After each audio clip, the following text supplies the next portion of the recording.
Hello, friends, and welcome back to the Snoozy Scientist, where we gently wander through the mysteries of science, one sleepy yawn at a time. Whether you're listening from the comfort of your bed, nestled under a blanket, or drifting in that soft, hazy space between waking and dreaming, you're exactly where you need to be.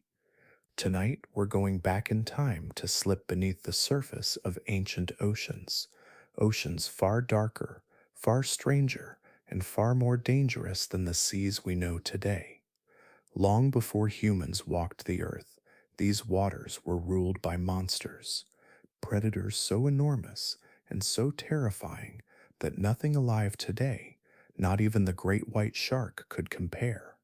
In fact, the mightiest shark alive today would have been little more than their prey. Some of these creatures grew even bigger than today's blue whale, the largest animal alive.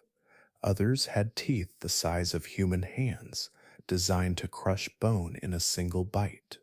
Fossils have even been found with entire animals still inside their bellies, silent proof of just how ruthless these giants were. And they were not alone. From colossal armored fish to squid-like monsters with shells as long as a school bus, the prehistoric seas were overflowing with predators at every level of the food chain. But how did these creatures dominate their oceans? What secret adaptations made them such perfect killers? And why, after millions of years, did they vanish, leaving behind only fossilized bones and teeth, and the mystery of what it would have been like to swim beside them? Tonight, we'll drift slowly and curiously into that lost ocean world to meet the deadliest creatures that once ruled the prehistoric seas. But before we begin, if you enjoy videos like this, slow, soothing, and quietly filled with wonder, I'd love it if you gave this one a gentle like and maybe tapped subscribe. It helps more curious minds like you find their way to this peaceful little corner of the internet and lets the algorithm know that sleep and science go perfectly together. And if you'd be so kind, let me know in the comments, where are you winding down from tonight, and what time is it there? It's always a joy to see how far across the world this little sleepy corner of science travels. Now take a deep breath, close your eyes, let your shoulders soften, and let's begin. Liopleurodon. The name itself has a heavy, ancient sound, as though it carries the echo of the seas it once ruled. To picture this animal, you must imagine the Jurassic period, roughly 160 million years ago. The land was filled with towering dinosaurs, but beneath the waves, a very different kind of giant prowled. The seas of that age were warm and shallow in many places, filled with reefs and fish, yet lurking beyond the bright shallows was a creature so large and so powerful that it turned the ocean into its hunting ground.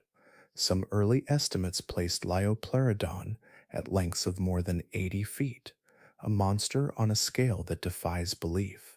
More recent evidence suggests that it may have been closer to 30 or 40 feet long, still a predator larger than most modern whales.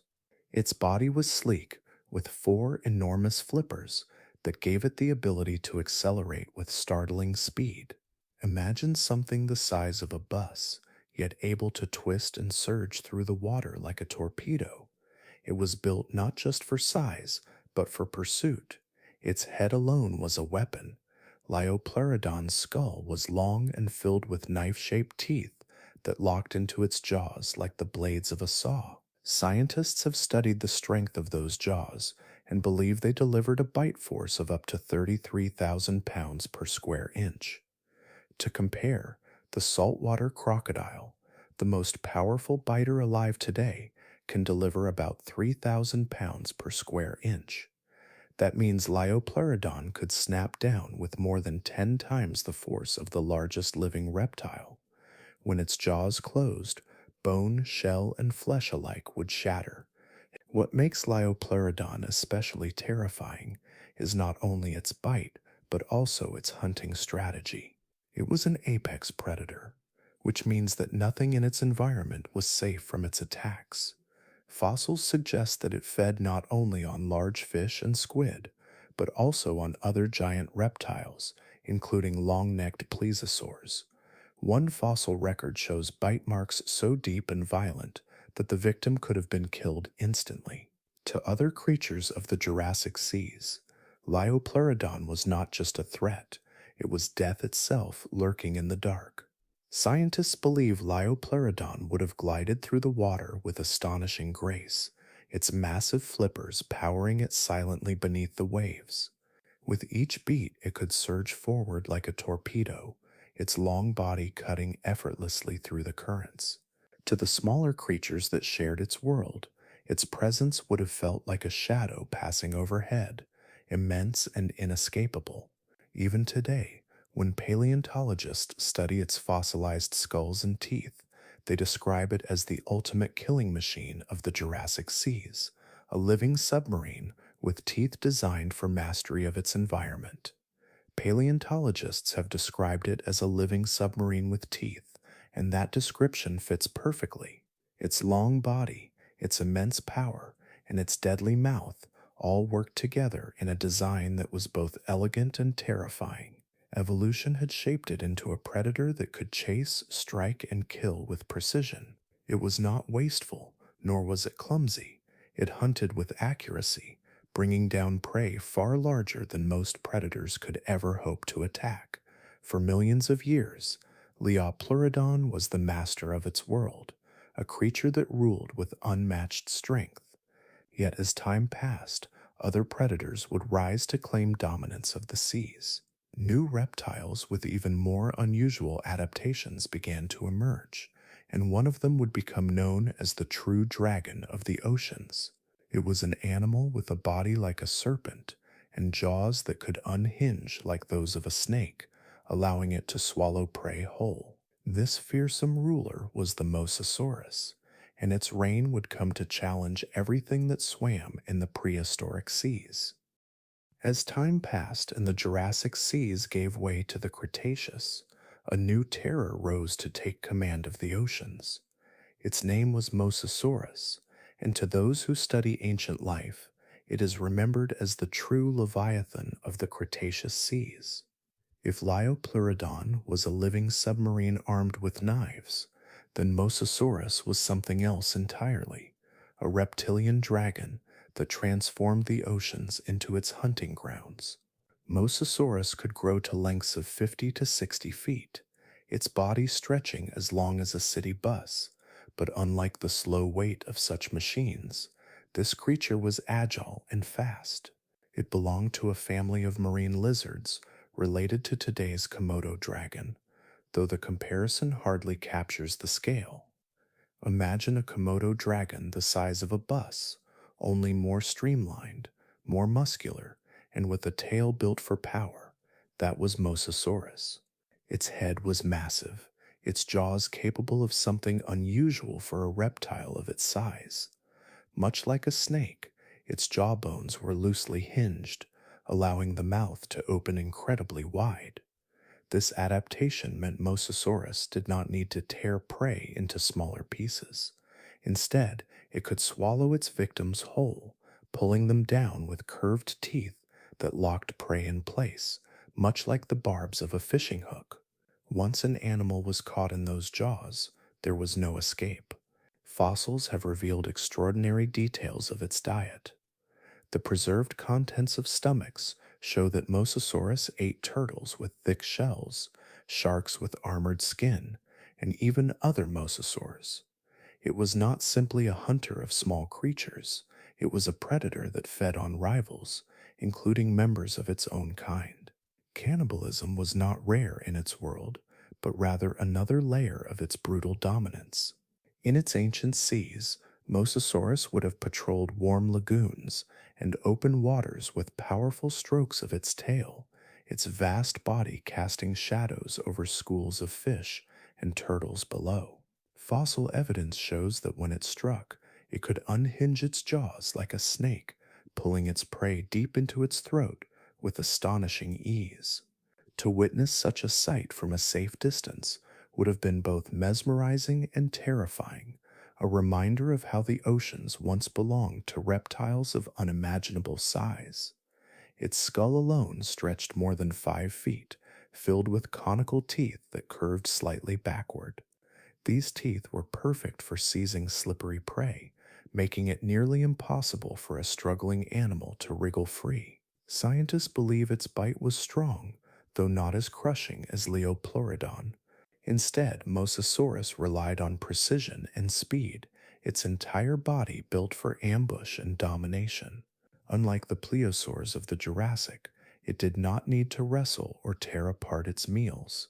It simply swallowed the ocean's offerings whole, its throat and ribs expanding to handle animals far larger than most predators could dream of eating.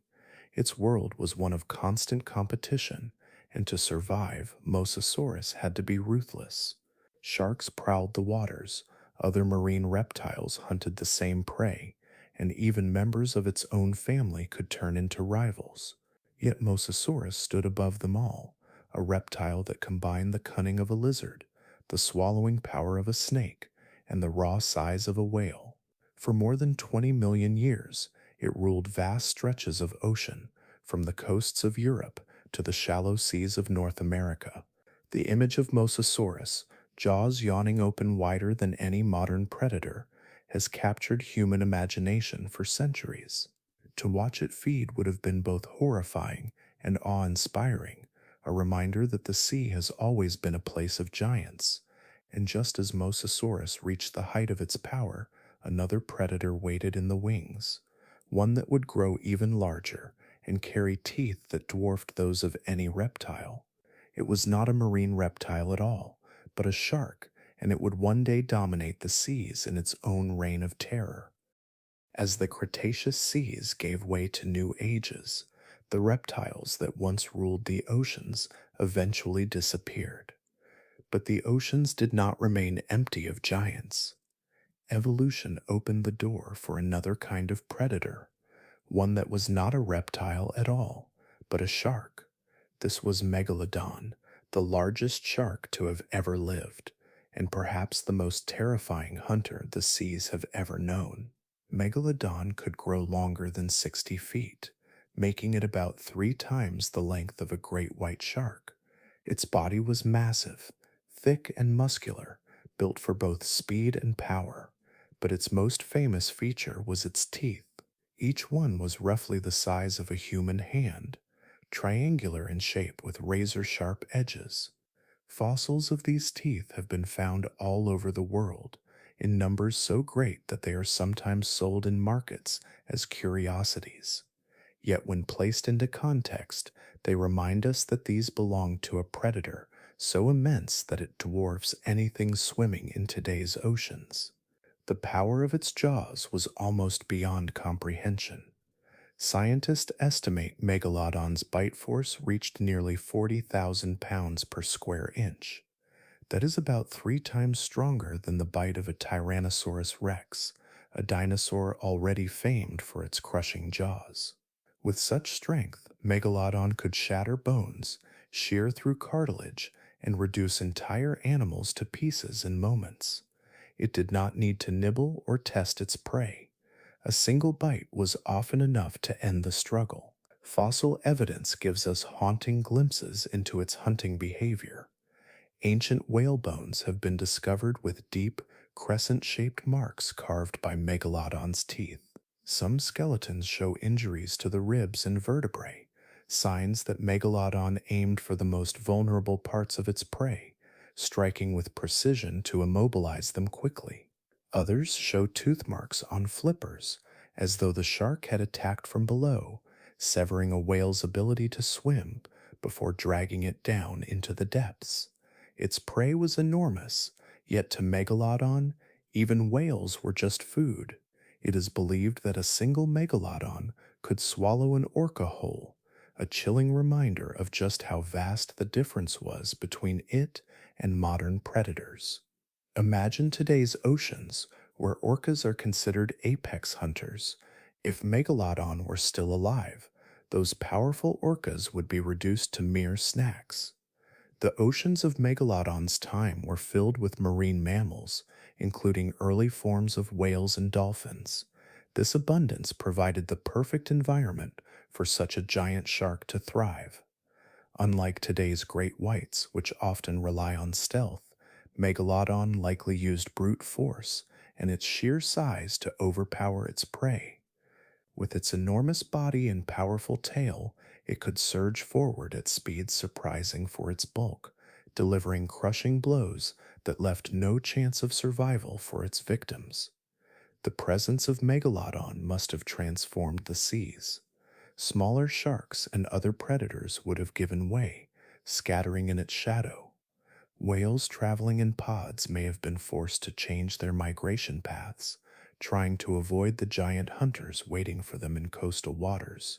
For 20 million years, Megalodon held dominion over the oceans, shaping the balance of marine life in ways we can only imagine today. And yet, even this supreme predator eventually disappeared, its reign brought to an end by changing seas and shifting climates. But before its extinction, Megalodon left behind a legacy carved into bones and teeth, a silent record of the age when sharks truly ruled the seas. As we continue our journey through these prehistoric waters, we turn now to another giant, a reptile of the Cretaceous that inspired terror in its own right. Its skull alone stretched nearly 9 feet long, and its power could crush through bone like paper. This was Kronosaurus, the terror of the ancient seas. As Megalodon left its mark on the seas, millions of years after its first ancestors appeared, other predators had already carved out their rule in earlier oceans. One of the most fearsome of these was Kronosaurus, a pliosaur that lived during the Cretaceous period. Its very name was chosen after Kronos, the leader of the Titans in Greek mythology. And for good reason. Kronosaurus was a giant reptile whose size and power placed it among the greatest hunters of its age. Kronosaurus stretched more than 30 feet in length, its body thick and muscular, built to dominate the seas it lived in. Unlike the long-necked plesiosaurs, Kronosaurus had a shorter, more powerful neck that supported a massive head. That head alone measured more than 9 feet long, longer than the height of most people's bedrooms, and was filled with large conical teeth. These teeth were not delicate cutting blades, but crushing weapons designed to seize and splinter bones with ease. Paleontologists studying its fossilized skulls believe that its bite could drive through bone as though it were paper. The strength of its jaws, combined with its powerful muscles, gave it the ability to dispatch prey in moments. Fossil evidence even shows that Kronosaurus preyed upon giant turtles, leaving behind shattered shells within its stomach contents. Other fossils reveal remains of ichthyosaurs, the dolphin-like reptiles of the ancient seas, further proof that Kronosaurus was not limited to one type of meal. It hunted large and dangerous prey, and did so successfully. Its body was built for strength but also for surprising agility. With 4 flippers working in unison, it could surge through the water with great speed, its wide body moving like a living submarine. When researchers compare it to modern animals, they often describe it as a crocodile stretched out and given the sleek build of a submarine. This image captures not only its appearance but also its hunting style, powerful, deliberate, and overwhelming. The ocean world of Kronosaurus was one of vibrant life. Shoals of fish flashed through the waters, giant turtles glided along the seabed, and smaller reptiles darted through reefs. In such an environment, Kronosaurus would have been a shadow cutting across the light, a presence that changed the behavior of everything around it. Even the ichthyosaurs, swift and streamlined hunters themselves, became vulnerable when Kronosaurus came into view. With its enormous skull and crushing bite, no amount of speed could guarantee escape once it closed the distance. Fossils from Australia and South America have provided much of what we know about this predator. In some cases, nearly complete skeletons have been found, giving scientists a remarkable window into its anatomy. From these remains, it is clear that Kronosaurus was not only a formidable hunter, but also a dominant force in its ecosystem. It played a crucial role in maintaining balance, shaping the populations of other marine creatures through its predation. To picture Kronosaurus moving through the sea is to imagine a reptile that combined size, strength, and speed into one form. Its long, streamlined body propelled it through the waves with the confidence of a predator that had no equal. Every feature of its design served its purpose: the massive skull for striking, the powerful teeth for crushing, and the flippers for chasing down prey that might otherwise have escaped. It was a predator honed by millions of years of evolution into a near-perfect hunter of the deep. And while Kronosaurus ruled the waters of the Cretaceous with force, it was not the only ancient marvel of its kind. Long before it swam, the seas were home to an armored terror of a very different sort, a creature so heavily built that it looked more like a swimming tank than a reptile. This was Dunkleosteus, a predator of the Devonian seas, and it carried with it jaws that worked like a guillotine, slicing through anything that crossed its path. Long before the age of the dinosaurs, when the seas were still shaping the first great predators, another giant carved out its reign. This was Dunkleosteus, a creature that lived more than 350 million years ago during the Devonian period, sometimes called the Age of Fishes. At a time when sharks were still small and evolving, Dunkleosteus had already become one of the most fearsome animals to ever swim in the ocean. It stretched up to 30 feet in length, making it one of the largest predators of its time. Its body was powerful, but what truly made Dunkleosteus remarkable was its head.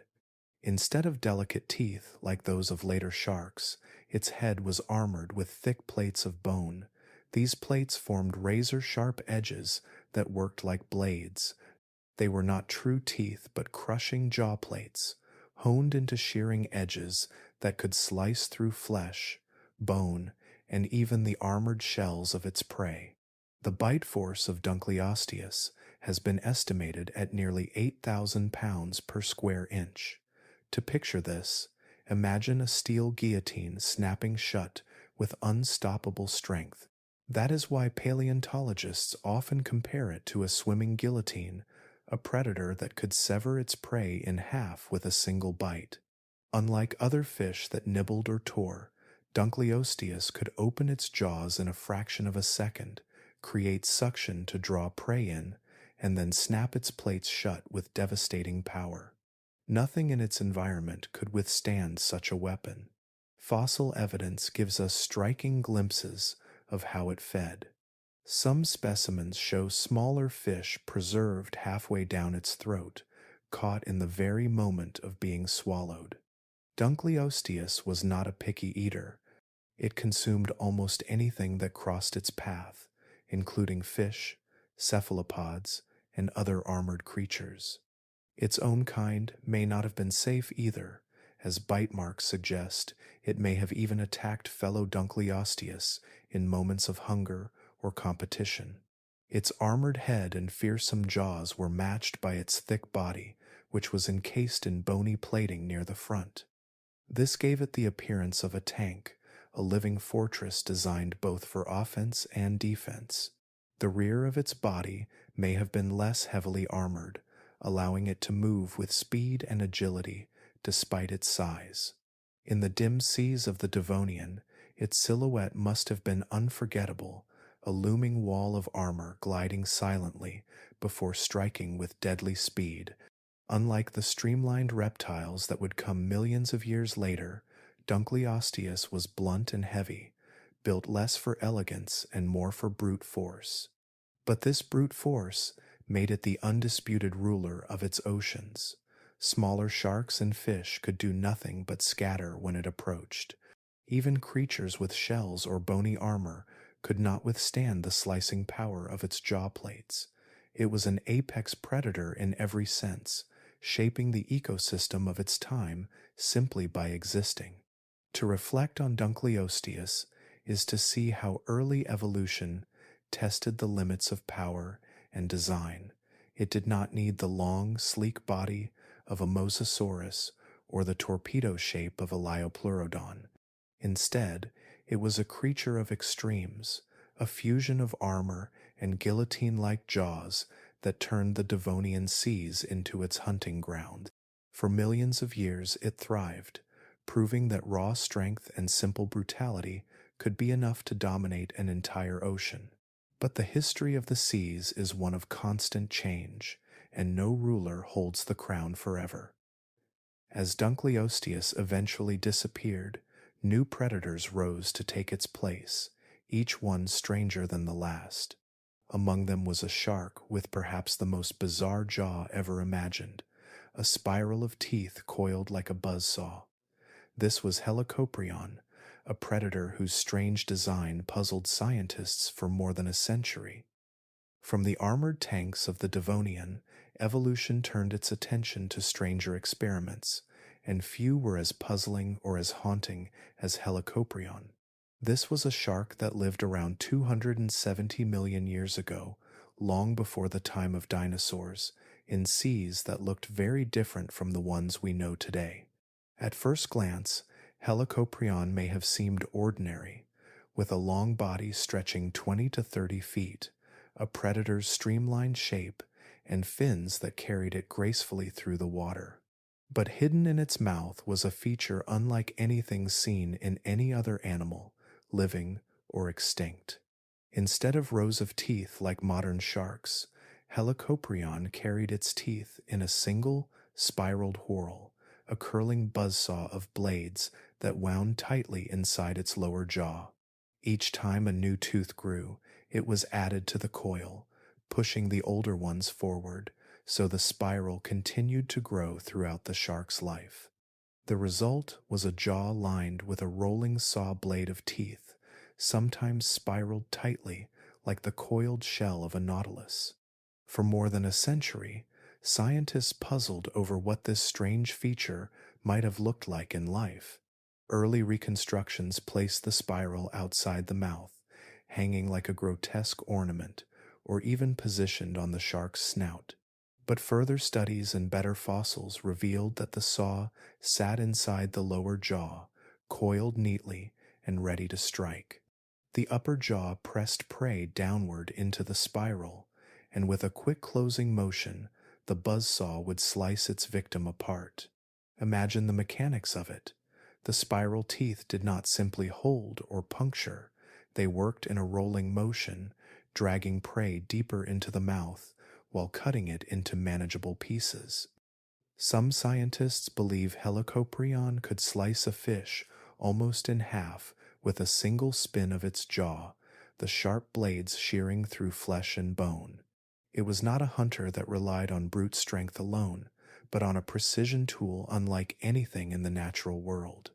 The seas of Helicoprion's time were filled with early fish, squid-like creatures, and armored animals that made survival challenging. The buzzsaw jaw gave Helicoprion an edge, allowing it to tackle prey that would have been too tough for other predators. Fossil evidence suggests it specialized in soft-bodied animals like squid, pulling them into its whorl of teeth and shredding them in moments. To its victims, the encounter would have been quick, brutal, and inescapable. The size of the spiral itself is astonishing.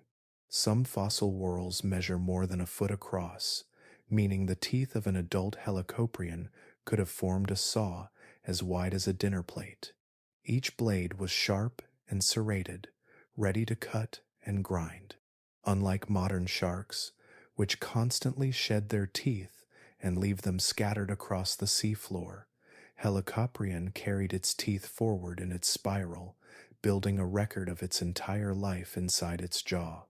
This means that in a single fossil coil, scientists can read its history, tooth by tooth, year by year. The effect of such a design is difficult to compare to anything in today's oceans. To describe it simply, Helicoprion was like a shark whose mouth had become a circular saw. With every bite, the spiral teeth rotated prey inward, cutting as they went. This adaptation was both bizarre and effective, and it allowed Helicoprion to thrive in seas where other predators struggled. And just as this strange buzzsaw shark perfected its deadly jaws, another relative of the great sea dragons was rising to power, one that used not unusual teeth, but sheer speed and cunning to dominate its world. This was Tylosaurus, a sleek and ruthless hunter built for sudden strikes and swift pursuit. As the Cretaceous seas spread across much of the world, another great hunter appeared, one that was related to the mighty Mosasaurus but carried a different gift. Where Mosasaurus was built for raw power, thick and heavy like a dragon of the oceans, Tylosaurus was built for speed. It was slimmer, more streamlined, and more agile than its larger cousin, and this gave it a hunting style that stood apart from the other rulers of its age. Tylosaurus stretched more than 40 feet in length, a long and elegant body designed to slice through the water with ease. Its tail was long and muscular, propelling it forward in strong, sweeping strokes. Its skull, though smaller than Mosasaurus, was elongated and narrow, ending in a blunt snout that gave it its name, meaning knob lizard. This head was not just for show. That blunt snout allowed Tylosaurus to ram into prey at high speeds, stunning them long enough to finish the hunt with its sharp conical teeth. It was the equivalent of a built-in battering ram, a tool that made this reptile one of the most efficient predators of its time. The fossils that scientists have uncovered reveal astonishing details about its diet. In some specimens, the stomach contents still remain, and these show that Tylosaurus fed on an astonishing variety of prey. Fish, sharks, and other reptiles are no surprise, but in one fossil, the remains of entire birds were found, swallowed whole. This discovery paints a vivid picture of a hunter that was not only fast, but opportunistic, ready to snatch anything within reach, even creatures that skimmed just above the waves. Its body plan made it something like the cheetah of the prehistoric oceans. Where Mosasaurus may have relied on ambush and brute force, Tylosaurus used speed, agility, and precision. Its sleek frame allowed it to chase down prey in open water, darting with sudden bursts of acceleration. Once within reach, it could deliver a bone-shaking ram with its snout, then seize its stunned victim in jaws filled with dozens of sharp, backward-curving teeth. These teeth acted like hooks, preventing prey from slipping away once caught. The seas it lived in were crowded with life. Schools of fish shimmered in the shallows, giant turtles moved slowly across the seabed, and other mosasaurs patrolled the deeper waters. In this world of giants, competition was fierce. Tylosaurus carved out its niche by being faster, more precise, and more daring. Its hunting style meant it could take on prey that was too quick for others, and its versatility made it one of the most successful reptiles of the late Cretaceous. Its fossils have been found in North America, a reminder that much of the continent was once covered by a vast inland sea known as the Western Interior Seaway. In these waters, Tylosaurus would have been a dominant force, gliding beneath the surface, rising suddenly to strike, and leaving only silence behind. To the creatures of those ancient seas, its presence must have been terrifying. To us today, it is a window into the variety of ways life evolved to master the oceans. The story of Tylosaurus reminds us that speed and agility can be as deadly as brute strength. And as we drift further back into the seas of prehistory, we encounter yet another marvel, one that rivaled the largest whales in size, an ichthyosaur that stretched 70 feet long. This was Shonisaurus, a reptile that looked like a dolphin but carried the scale of a giant. The seas of the late Triassic period held one of the most extraordinary reptiles ever to swim in our oceans, a creature so immense that it rivaled the very largest animals alive today. This was Shonisaurus, an ichthyosaur whose body could stretch up to 70 feet long, placing it in the same league as the modern blue whale. To stand beside such a giant, if it were possible, would have been to feel utterly dwarfed, like a small figure beside a moving cliff of flesh and muscle. Shonisaurus belonged to the ichthyosaurs, a group of marine reptiles that in many ways resembled dolphins, though they were not mammals. Their bodies were long and streamlined, with powerful tails and elongated fins that made them graceful swimmers. But while many ichthyosaurs were modest in size, Shonisaurus pushed the limits of what evolution could create, reaching a scale so vast that it transformed the seas around it. Its head was elongated, its jaws lined with small but effective teeth. Fossil evidence shows that Shonisaurus hunted squid, fish, and even smaller ichthyosaurs. This detail reveals a predator that did not merely graze or scavenge, but actively pursued and captured prey, much like the killer whales of our own time. Imagine a reptile with the streamlined grace of a dolphin, but magnified to the size of a blue whale, moving with the confidence of a hunter that had no rivals. That is the presence Shonisaurus brought to the Triassic seas. Its hunting methods were likely a blend of stealth and sudden bursts of speed. The shape of its body suggests it could cut through the water with surprising efficiency, conserving energy on long swims, but able to unleash powerful surges when chasing prey. With eyes positioned large and forward, it may have relied on sharp vision to track movement in the dim light of the open sea. And once it closed the distance, the strength of its jaws and the sheer size of its body meant there was little chance of escape for its target. The scale of Shonisaurus is part of what makes it so captivating. At 70 feet, it stood among the largest reptiles to ever exist, and in doing so, it challenged the balance of life in its oceans. Smaller ichthyosaurs and fish would have had to alter their behaviors, swimming in schools, or shifting their feeding grounds to avoid becoming its next meal.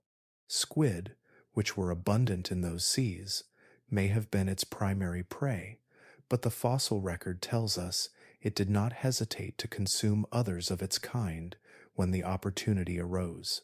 Fossils of Shonisaurus have been discovered in Nevada, where entire skeletons have been preserved in ancient seabed deposits. To find these remains is to glimpse a time when what is now desert was covered by vast inland seas. The bones stretch across the stone, a reminder of a reptile so massive that its very existence reshaped our understanding of prehistoric life. Shonisaurus shows us that long before whales took their place as ocean giants, reptiles had already filled that role with elegance and power. It was not a lumbering creature, but a predator, moving with purpose, dominating the waters of its era.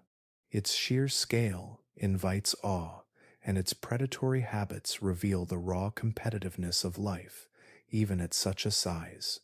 And yet, in the same oceans where Shonisaurus hunted, other reptiles were evolving their own paths to dominance. Among them was a pliosaur so fearsome that paleontologists nicknamed it Predator X, a beast whose bite force was twice as strong as that of Tyrannosaurus rex.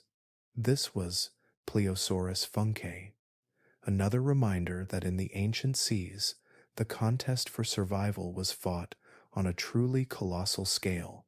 From the moment Shonisaurus slipped beneath the waves of the Triassic, the oceans never stopped producing new giants. By the time the Jurassic seas had given way to the late Cretaceous, another predator had risen to terrifying prominence. This was Pliosaurus funke, more famously nicknamed Predator X, a creature whose very fossils have left paleontologists in awe. Predator X was a pliosaur, a type of marine reptile related to Liopleurodon, though even more monstrous in its design. Stretching nearly 45 feet long, it was shorter than Shonisaurus, but far more compact and lethal. Its body was thick and muscular, built for sudden bursts of speed, and its head was so massive that some scientists compared its proportions to a crocodile stretched to impossible dimensions. The skull alone was large enough to dwarf the body of most modern predators. But what truly sets Predator X apart is the sheer force of its bite. Estimates suggest that when its jaws snapped shut, they delivered a crushing pressure twice as powerful as that of Tyrannosaurus rex. To put that into perspective, a T-Rex bite has been measured at over 12,000 pounds of force. Predator X could double that, exerting more than 24,000 pounds per square inch. With such power, its jaws could shatter bone as if it were brittle wood, and its teeth, long and conical, were perfectly shaped to grip and hold slippery prey in the ocean depths. This was not a predator that relied on long chases. Fossil evidence suggests that Predator X was an ambush hunter. Its body design, with 4 strong flippers, allowed it to maneuver with precision in the water. It likely waded in darker depths or near seafloor ridges, conserving energy until an unsuspecting prey animal passed by overhead. Then, in a sudden surge of motion, it would rise upward, strike with its immense jaws, and drag its catch into the deep. For smaller prey, the strike itself would have been instantly fatal. For larger creatures, the sheer crushing force of its jaws meant resistance was futile. Scientists studying its fossils have even compared its jaw strength to modern machinery, remarking that its bite could crush an automobile with ease. Though we can only imagine the sound and the violence of such a strike, the fossil record confirms the efficiency of this animal. Predator X was not simply large, it was specialized for dominance, honed into a shape that made escape nearly impossible for anything in its path. Its reign took place in the northern seas, with fossils discovered in what is now Norway. These waters, though icy today, once teemed with life during the Cretaceous period, providing abundant fish, reptiles, and other prey for such a formidable hunter. Within that ancient ocean world, Predator X stood at the very top of the food chain, an apex predator without rival, a reminder of how evolution often arms its creations with extremes that seem almost beyond belief. To think of Predator X gliding silently through the deep is to feel a sense of awe and unease at the same time, for here was a reptile that combined the stealth of an ambush hunter with a jaw that could crush nearly anything it caught. And yet, in the same seas that held this pliosaur, not every giant was a hunter. Some achieved size not to kill, but simply to consume the oceans themselves, filtering life from the water in silence. One of the most extraordinary of these gentle giants was Leedsichthys, a fish so vast that even ships of later centuries would have seemed small beside it. Not every giant that swam in prehistoric seas was a predator with rows of sharp teeth. Some of the most astonishing creatures of the past were peaceful, feeding not with violence, but by drawing in the ocean itself. One of these was Leedsichthys, a fish so large that even the fishing boats of later centuries would have seemed small beside it. Leedsichthys lived during the Jurassic period, around 160 million years ago. It was a filter feeder, meaning it survived not by hunting other creatures, but by straining tiny organisms from the water. Yet its scale was unlike anything most people imagine when they think of fish. Estimates suggest it could grow more than 50 feet long, making it one of the largest fish to ever exist. To stand next to such a creature, if it were possible, would be to feel like a child beside a moving wall of muscle, fin, and scale. Its body was built for endurance rather than speed. Long, broad, and heavy, Leedsichthys swam slowly, cruising through the seas with steady movements of its tail. Its enormous mouth could open wide, drawing in water filled with plankton and small creatures, which it filtered through delicate gill rakers. Each sweep of its jaws brought food in abundance, feeding its vast body without the need for pursuit or combat. It was not a hunter, but its size alone made it one of the most impressive animals of its time. To the smaller fish and reptiles that shared the Jurassic oceans, the presence of Leedsichthys must have been both awe-inspiring and intimidating. Its shadow would have stretched across the water like a drifting island, casting darkness over the schools of fish below. Even though it posed no threat to larger animals, the sheer sight of it moving overhead would have been unforgettable, a reminder that not all giants need to be fierce in order to command respect. Fossil remains of Leedsichthys have been found across Europe and South America, though they are often fragmentary because the skeletons of fish are fragile and do not fossilize easily. Still, the pieces that remain tell us of a creature with immense ribs and long fin supports, bones so large that early paleontologists first mistook them for the remains of whales. It took time and careful study to realize that these belonged to a fish, a member of the same group that gave rise to modern-day sturgeons and paddlefish. The emotional contrast between Leedsichthys and the predators of its time is striking. Where pliosaurs and mosasaurs struck with speed and violence, Leedsichthys drifted slowly, calmly feeding on the smallest life forms. Yet this gentleness did not diminish its place in the prehistoric seas. In many ways, it reminds us that size itself can be a form of power. Few predators would have dared attack something so vast, and so Leedsichthys ruled in its own way, not by force, but by presence. To picture it is to imagine a quiet giant gliding just below the waves, mouth open, filtering the very essence of life from the water. In the stillness of that vision, there is a kind of peace, an ocean ruled not by fear, but by abundance. And yet, while gentle giants like Leedsichthys drifted through their seas, other creatures were evolving to become hunters, unlike any we know today. Among them were early whales with bodies unlike the ones we recognize now, serpentine and powerful, and hungry for flesh. One of the most formidable of these was Basilosaurus, a reptile-like whale that brought death to its waters with the same certainty as any pliosaur.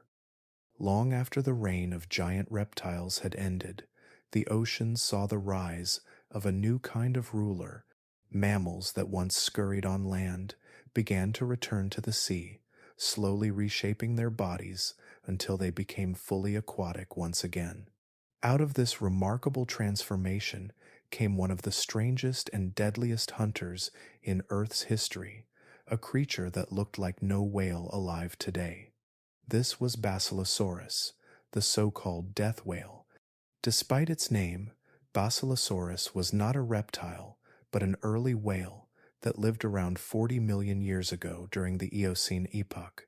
It reached lengths of nearly 60 feet, making it comparable in size to many of the great predators that had ruled the seas before it. Yet its body was not the rounded, powerful shape of modern whales. Instead, Basilosaurus had a long, serpentine frame, narrow and flexible, stretching through the water like a snake with fins. Its spine was composed of elongated vertebrae that gave it an eel-like motion, slithering through the seas, rather than moving with the smooth up and down strokes of whales today. This body plan made Basilosaurus an unusual sight, even in its own time. Fossils suggest it lived across warm, shallow seas that once covered parts of North America, Africa, and the Middle East. In these waters, it reigned as an apex predator, feeding on sharks, fish, and even other whales. Unlike modern baleen whales, which filter plankton, Basilosaurus had sharp, pointed teeth in both its upper and lower jaws, adapted for seizing and slicing flesh. Some teeth were designed for holding, while others acted like cutting blades, ensuring that once prey was caught, there was little chance of escape. Evidence of its violent diet has been found in the fossil record. Bite marks on the bones of smaller whales, including juveniles, match perfectly with the jaws of Basilosaurus. It seems that this predator did not hesitate to attack its own kind, turning on young whales when the opportunity arose. Such behavior places Basilosaurus in the company of modern orcas, which sometimes prey on smaller whales, but on a much larger and more terrifying scale. Its skull was more than 5 feet long, filled with interlocking teeth that looked like a row of jagged knives. Scientists studying its bite have estimated that it could tear through thick skin and bone with little effort, making it a danger to nearly everything in its habitat. Sharks that swam in the same seas bore the risk of being devoured. Fish that traveled in schools would have been scattered in panic, and even young whales were not safe from this long-bodied killer.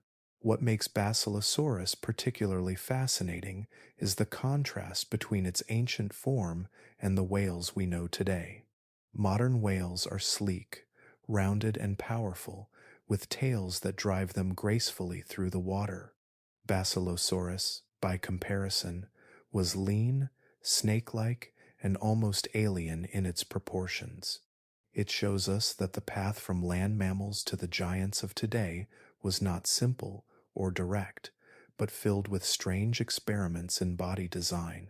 For millions of years, Basilosaurus thrived as the peak of this experiment, using its sinuous shape to move with surprising agility through shallow seas. Its fossils, scattered across continents, remind us that the oceans were once filled with predators as cunning as they were enormous. And as Basilosaurus twisted through its waters, other marine reptiles and mammals were evolving their own unique strategies. Among them were long-necked hunters like Mauisaurus, whose elongated form gave them a very different, yet equally deadly, advantage in the prehistoric oceans. As the oceans of the Cretaceous period continued to evolve, strange and specialized hunters carved out their own roles in the waters. Some relied on speed, others on brute force, but there were also predators that took a very different path. Among them was Mauisaurus, one of the longest-necked plesiosaurs ever discovered, stretching more than 50 feet from head to tail. The most striking feature of Mauisaurus was its neck, which could make up nearly half its total body length.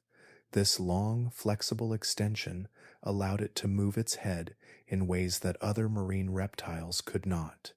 Instead of charging directly at prey with gaping jaws, Mauisaurus had the ability to strike from unexpected directions, its small but sharp-toothed head darting sideways or upward while the rest of its body remained still. This gave it an unusual and effective hunting style, one that set it apart from other plesiosaurs. Fossils suggest that Mauisaurus favored shallow seas, where its long neck would have been particularly useful. Hidden in the water, its bulky body could stay concealed while its head reached outward to snap at schools of fish or unsuspecting squid. This ambush strategy meant that prey rarely saw the predator until it was too late. The element of surprise was its greatest weapon, and combined with its considerable size, Mauisaurus became one of the more mysterious hunters of its time. Its body design also gave it a quiet grace. 4 large flippers propelled it through the water, not in frantic bursts, but in steady, wing-like motions. Plesiosaurs like Mauisaurus are often compared to underwater flyers, their flippers moving in a way that resembled the wings of birds. This allowed them to move with surprising control, gliding silently and changing direction quickly, even with such long bodies. The neck, flexible and whip-like, could then extend into these smooth maneuvers, adding reach that most predators lacked. For prey, such a hunter must have been deeply unsettling. A school of fish could be swimming in calm, shallow waters, only to have a shadow drift above them. What seemed like a harmless shape might then produce a head that extended farther than expected, striking with speed and precision. Even squid or other small reptiles would have had little chance to react before being swallowed whole. The length of Mauisaurus's neck turned the rules of the hunt upside down, letting it strike at angles no other predator could match. The discovery of Mauisaurus fossils in New Zealand has given paleontologists a clearer picture of the diversity of plesiosaurs, showing that evolution allowed for many body shapes and hunting styles within this group. Where some plesiosaurs were shorter-necked and more robust, using raw power to overwhelm their prey, Mauisaurus relied on patience, agility, and reach. In its own way, it demonstrated how the oceans were laboratories of survival, each predator filling a different niche, each body design a new experiment in the endless contest for life. The sight of a Mauisaurus in its shallow sea would have been unforgettable, its elongated body gliding gracefully just below the surface, its head weaving and striking with the precision of a serpent. And while its long neck made it unique, it was not the only strange shape to stalk the oceans. At the same time, other arthropods and ancient scorpion-like creatures were adapting to life in the water, and among them were sea scorpions of staggering size, with claws large enough to seize fish and drag them into darkness. Long before reptiles and whales dominated the seas, another kind of hunter ruled the waters, one that seems almost alien when compared to the creatures we know today. This was Jaekelopterus, a massive sea scorpion that lived nearly 400 million years ago during the Devonian period. At over 8 feet in length, it was not only the largest scorpion ever discovered, but also one of the largest arthropods to have ever lived. The body of Jaekelopterus was segmented and armored, its hard exoskeleton giving it a shell-like protection against the dangers of its time. Its most striking feature was a pair of enormous claws, called chelicerae, which extended forward like powerful pincers. These claws were long, curved, and lined with spines, perfect for seizing and holding prey. When opened, they stretched wider than a human chest, and when closed, they snapped shut with a strength that few animals could resist. Fossil evidence suggests that Jaekelopterus was a fierce hunter of armored fish, which were abundant in the Devonian seas. These fish, encased in heavy bony plates, would have been difficult prey for most predators, but the claws of the sea scorpion were built to pierce and grasp, allowing it to grab hold of even the toughest catch. Once pinned, the prey could be pulled toward its mouth, where smaller appendages shredded the meal into pieces small enough to swallow. Despite its size, Jaekelopterus was not a sluggish animal. Its body design included broad, paddle-like limbs that it used for swimming, and scientists believe it was capable of bursts of speed to ambush its prey. In shallow waters, it may have lurked half-buried in the sediment, waiting for fish to swim near, before lunging forward with its claws. In deeper waters, it likely used swift, sudden movements to close the distance between itself and its target. To picture such a creature is to imagine a lobster grown to impossible proportions, yet even that comparison falls short. With its armored body and extended claws, Jaekelopterus looked more like something from the edge of a nightmare, a hunter that blurred the line between insect and monster. For smaller creatures of its time, its appearance in the water would have meant certain death. The sheer size of Jaekelopterus raises questions about how such enormous arthropods were even possible. Scientists believe that higher levels of oxygen in the atmosphere during the Devonian period allowed arthropods to grow to sizes far greater than we see today. In the world of the sea scorpion, the air and seas supported giants not only among vertebrates, but among invertebrates as well. It was a time when ecosystems experimented with scale, and Jaekelopterus was one of the most extraordinary results.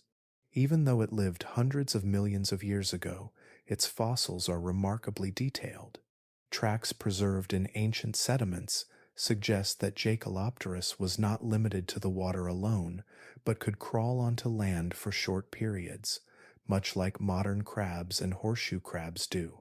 This ability may have allowed it to stalk prey along the shoreline, further expanding its reach as a predator. The reign of Jaekelopterus reminds us that the seas of the past were filled with hunters, very different from those we know today. And as this giant scorpion patrolled the waters of the Devonian, other predators were evolving in the same seas, shaping themselves into forms that would one day rival the dominance of sharks. Among them was a swift and efficient killer known as Cretoxyrhina, a shark whose blade-like teeth earned it the name of the Ginsu shark. As the Cretaceous seas filled with powerful reptiles like Mosasaurus and plesiosaurs, another predator carved its place among the giants. This was Cretoxyrhina, a shark that grew to nearly 25 feet in length, large enough to rival many of the marine reptiles it shared the water with. It was not the bulk of a whale or the serpentine shape of a pliosaur that made Cretoxyrhina deadly, but the design of its mouth. Its teeth were so sharp and so efficient at cutting that scientists have given it the nickname the Ginsu shark after the precision of slicing knives. The jaws of Cretoxyrhina were lined with teeth shaped like blades, each one designed to shear through flesh with little resistance. Unlike the crushing bite of some sharks, these teeth did not depend on brute strength alone. Instead, they worked like a row of razors, sawing into prey and leaving clean marks that paleontologists can still see on fossil bones today. The sharpness of these teeth meant that Cretoxyrhina could open deep wounds quickly, weakening even large and dangerous opponents. Evidence of its power comes from fossils that tell the story of its meals. Bones of mosasaurs, powerful predators in their own right, have been found inside the fossilized remains of Cretoxyrhina. To feed on such creatures meant that this shark did not simply scavenge the weak, but actively hunted reptiles that were strong, agile, and often longer than itself. In other cases, bite marks attributed to Cretoxyrhina appear on the bones of juvenile relatives of Tyrannosaurus that had ventured into coastal waters, proof that this shark's appetite was wide and fearless. The body of Cretoxyrhina was built for speed as much as for strength. Its streamlined form allowed it to move through the water with swift bursts, chasing down prey that relied on agility for survival.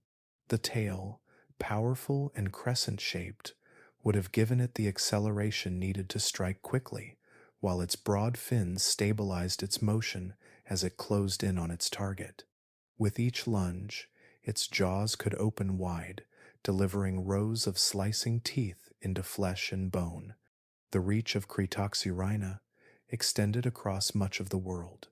Fossil evidence of this shark has been uncovered in Europe, North America, and even parts of Asia, showing that it was a widespread and successful predator. Wherever it lived, it held a dominant role, shaping marine ecosystems through its relentless hunting. Its teeth, shed throughout its life like those of modern sharks, are found in abundance, each one a relic of an animal that had perfected the art of slicing through its world.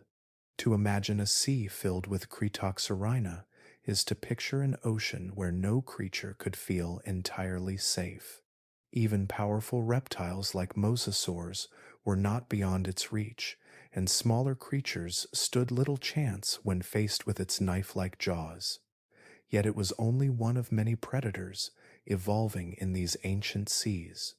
As it patrolled with speed and precision, other hunters took different approaches, relying on armor and crushing power instead of slicing blades. Among them was a predator known as Dakosaurus, a sea crocodile whose very skull was built for brute force.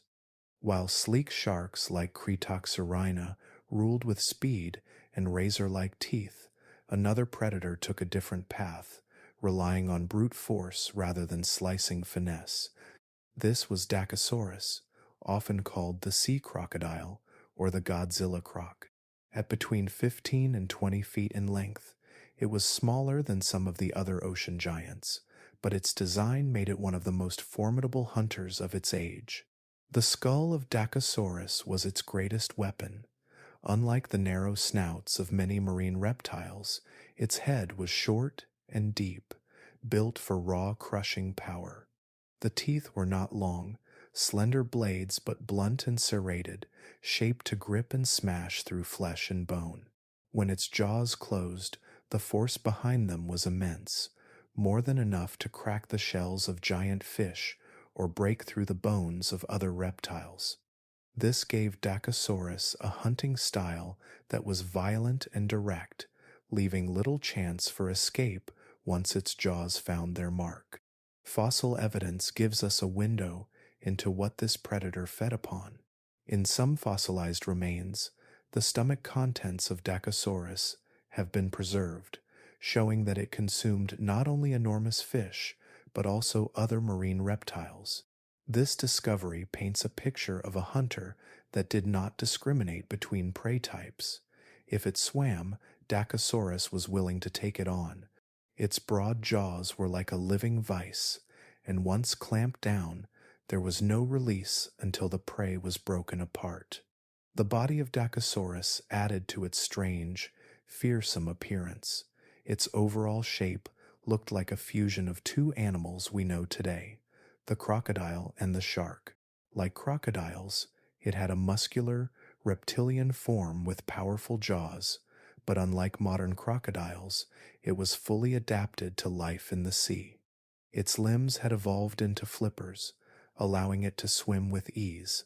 Its tail, unlike the flat tail of a land crocodile, was shaped more like that of a shark, giving it bursts of speed and agility in open water. This blend of features made it both a stalker and a sprinter, capable of ambushing prey and then overpowering it with crushing bites. What made Dakosaurus particularly fascinating was its role in the ecosystem. While larger pliosaurs and mosasaurs dominated with sheer size, Dakosaurus occupied a slightly different niche, targeting mid-sized prey with relentless efficiency. Its adaptations were not about elegance or precision, but about power and dominance.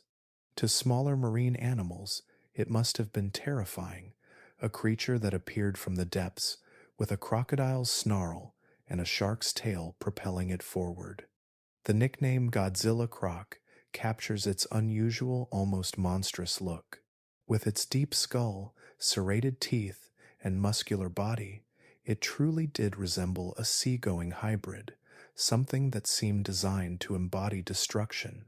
Scientists believe that it may have used surprise attacks, bursting upward from below or lunging from rocky outcrops in shallow seas, sinking its crushing jaws into anything within reach.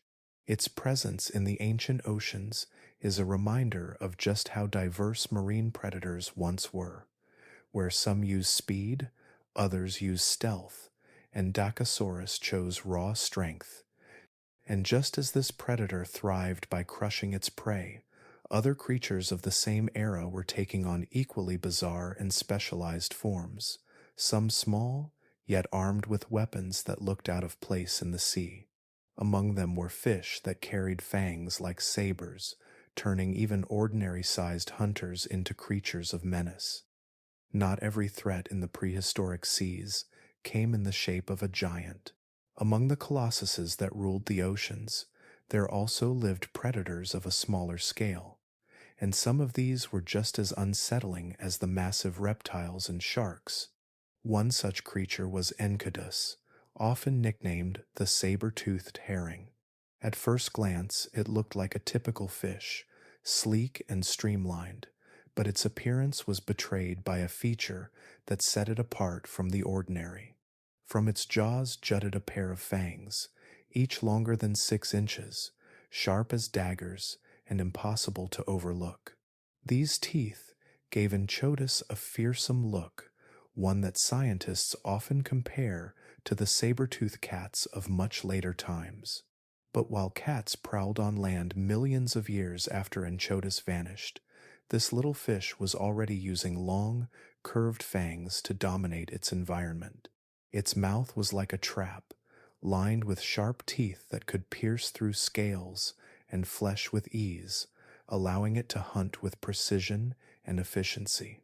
The fangs were so large that they extended outside the fish's jaw, even when its mouth was closed, making them both a weapon and a permanent display of danger.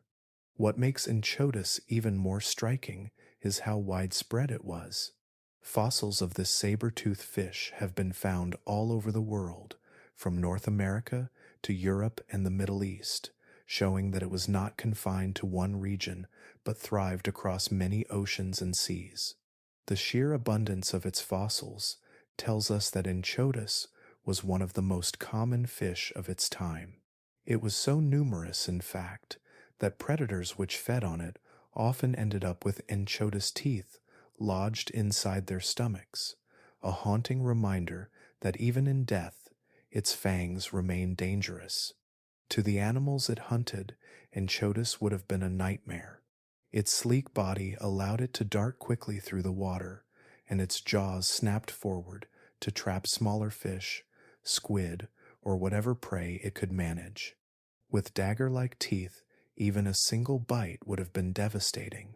It has often been described as the piranha of the prehistoric seas, not because it swarmed in schools like modern piranhas, but because of the same sense of ruthless efficiency in feeding.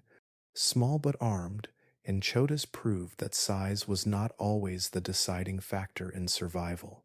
What is fascinating about this predator is the balance it struck between being dangerous and being vulnerable. While it was a hunter in its own right, larger marine reptiles and sharks also fed on it.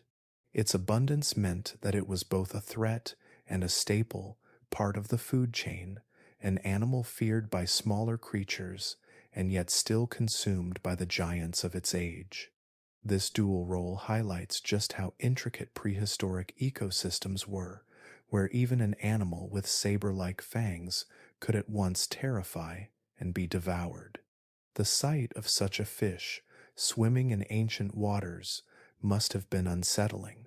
A body no larger than an average modern predator fish, yet bearing teeth so out of proportion to its size, makes it feel alien, a reminder that evolution often experiments in extreme forms.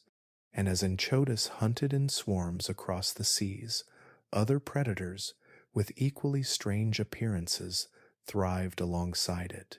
Among them were creatures that looked almost otherworldly, long-bodied cephalopods with towering shells that stretched for dozens of feet, drifting like silent spears through the oceans. As strange as the saber-toothed herring may have seemed, the oceans of prehistory held creatures that looked even more alien to our eyes.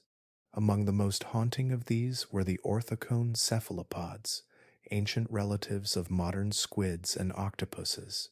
Unlike their soft-bodied descendants, orthocones carried long, rigid shells that stretched behind them like pointed spears.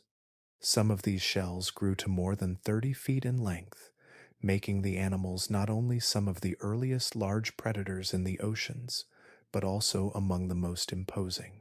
To imagine their shape, think of a cone stretched into a long tapering tube, with the animal's soft body protruding from the open end. Tentacles reached outward, ready to seize prey, while a jet of water expelled from their mantle cavity allowed them to propel themselves swiftly through the sea. This design gave orthocones the ability to drift quietly when they needed to remain hidden, and then burst forward in sudden speed when it was time to strike. Their sleek shells not only offered protection, but also acted as stabilizers, keeping their bodies perfectly balanced as they hovered in the water column. As predators, orthocone cephalopods were efficient and ruthless. They hunted trilobites, early fish, and whatever else crossed their path in those ancient Paleozoic seas. Fossil evidence shows that they used ambush as a favored method. With their elongated shells pointing upward, they could hover almost motionless in the water, blending with the shafts of light filtering down from the surface. From below, they must have looked like pillars or spears suspended in the sea, impossible to distinguish from the environment until it was too late. When an unsuspecting fish or trilobite drifted close, the orthocone's long tentacles would shoot forward, pulling the prey into its sharp beak. Some fossils of orthocones have been found in clusters, entire groups preserved together as if frozen mid-hunt. Scientists believe these may have been feeding grounds, places where many orthocones gathered to take advantage of abundant prey. The thought of dozens of towering, spear-like creatures floating together, tentacles spreading in every direction, is chilling and mesmerizing at the same time. It would have been a sight unlike anything we see in modern oceans, where their closest relatives are small and soft-bodied, far removed from the armored hunters their ancestors once were. What makes orthocones so fascinating is how alien they seem, even though they are part of a lineage that still exists today. The octopus, with its intelligence and flexibility, and the squid, with its speed and coordination, both trace their ancestry back to these ancient spear-bodied predators. But where modern cephalopods rely on camouflage, flexibility, and sometimes bioluminescence, orthocones ruled with rigidity and strength. Their shells, sometimes as tall as a two-story building, made them living towers drifting through the sea. To early fish, swimming among them must have felt like entering a forest of shifting spears, each one alive and waiting to strike. The silence of their approach and the sudden snatch of their tentacles gave them an almost otherworldly presence, like alien hunters drifting across a landscape no human eye would ever witness. And just as these spear-bodied cephalopods filled the seas with their eerie presence, other predators would soon evolve that pushed the limits of strangeness even further, predators that looked like nothing before or since, marking the dawn of Earth's first great marine monsters. Long before the seas were ruled by colossal reptiles and giant sharks, there was another age of predators, one so ancient that it feels like looking back to the very beginning of complex life. This was the Cambrian period, over 500 million years ago, when life in the oceans was just starting to experiment with forms we might recognize today. Among the soft-bodied worms, tiny shelled creatures, and early arthropods, there was one animal that stood out. Its name was Anomalocaris, and for its time, it was a true giant, growing more than 3 feet long in a world where most animals were no larger than a thumb. To the creatures that shared the seas with it, Anomalocaris would have seemed unstoppable. Its body was elongated and flexible, with large flapping lobes along its sides that allowed it to swim with smooth, graceful motions, almost like a modern cuttlefish gliding through the water. But what truly set it apart were the 2 great appendages that extended from the front of its body. Shaped like spiny claws, they curved inward like grappling hooks, ready to seize and pull prey toward its circular mouth. That mouth, lined with sharp plates, worked almost like a set of rotating shears, perfect for tearing into the hard shells of trilobites and other armored creatures of the time. The fossils of Anomalocaris show just how specialized this predator was. Its large compound eyes, made up of thousands of individual lenses, gave it a wide and detailed view of its surroundings, a huge advantage in an ocean filled with slower, less perceptive creatures. With its speed, its vision, and its deadly grasping claws, Anomalocaris could target prey from a distance and close the gap quickly.